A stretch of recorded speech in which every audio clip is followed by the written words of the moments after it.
Hello guys, welcome to our YouTube channel, and today we are going to learn how to change password in Trello.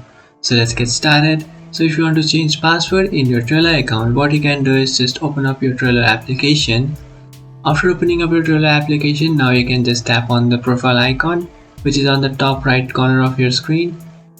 And after tapping on your profile icon, now what you can do is just tap on manage account.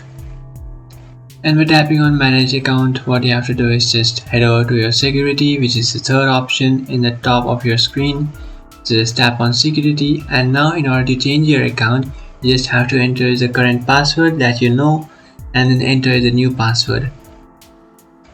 So after entering your current password and new password, you just have to tap on save changes. And after tapping on save changes, here you can see success. You have successfully changed your password. So that's it guys, this is how to change password in your Trello account.